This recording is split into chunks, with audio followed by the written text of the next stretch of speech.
So one of the things that we were strategically decided to do is, as we got to a certain scale, we're now on Microsoft's radar as one of their larger ISVs in terms of consumption.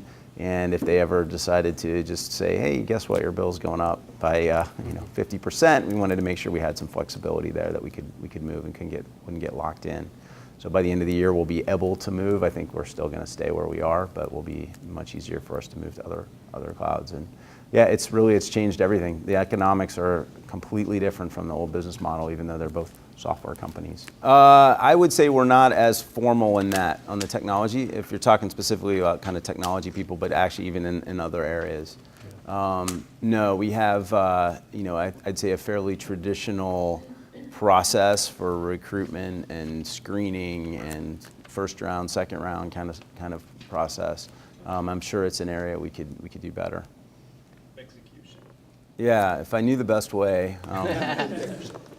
Another business. Yeah, right, exactly. I can speak to my experience and kind of what I've seen. And as a CEO, I kind of view a lot of times my job is look for the smoke, anticipate the bottleneck, and try to get out ahead of it, and hope that it doesn't happen in more than one department at the same time.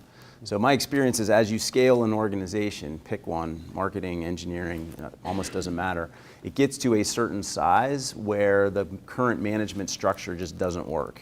And adding one more person will cause it to break or go backwards. And then you have to make a fairly significant step function change and insert a different organizational structure.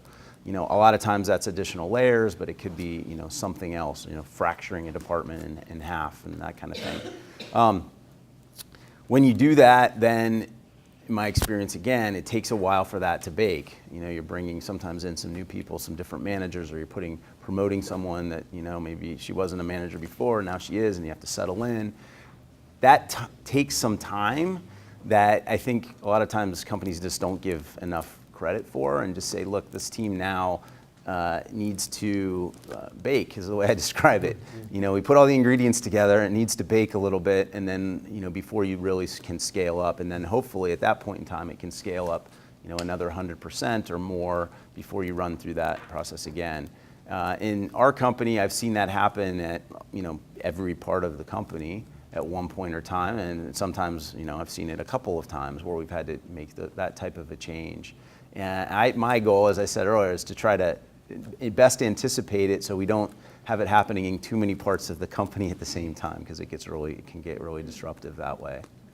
You also have to, I think, be aware, especially at that scale, of there's the ideal and then there's the players you have on the field. The Patriots play a certain offense and the Chargers play a different offense, and some of that might be the coach's preference, but some of it is who are the players that we have on the field and how do we best arrange them to perform well. And when you're a 40-person company, you don't have the luxury of having one of everything. You have your strengths and your weaknesses, and you have to kind of keep that in mind as well. Growth is a big challenge, and growing 100% in any dimension is taxing, as we've done kind of year after year. As you scale, I think there reaches a point, kind of following on with that conversation, where it becomes as much about the processes as about the people. I go back to the early days, and it was all hero mode. Call Mark, he can solve any problem. It doesn't matter if it's sales or it's marketing or it's product or implementation. And then you get to a point where that's not going to work, and we need better processes. And then you have people hired in roles who have no idea what's happening in another part of the company. You realize, hey, we need processes kind of across departments. Again, I don't consider myself an expert in this, other than to say that as you're scaling, you have to keep a close eye on that. Too much process too early is definitely can stagnate, because the creativity and that we're all on the same team and we all want to help each other out is one of the things that makes a company great. I'm really proud of the fact that our engineering team loves helping win sales deals, and they'll go dive in and help. We're getting to a size now where that noise coming from sales to product can cause problems. So we have to kind of, okay, let's put a little bit of a wall here, let's filter it. We don't want to lose the culture, but we also can't have the product manager spending all day long on sales calls and not doing their real job. So it's a tough one.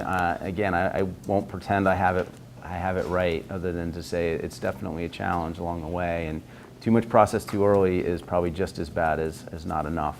I've always probably erred on the not enough side myself, but yeah, it's a tough balance.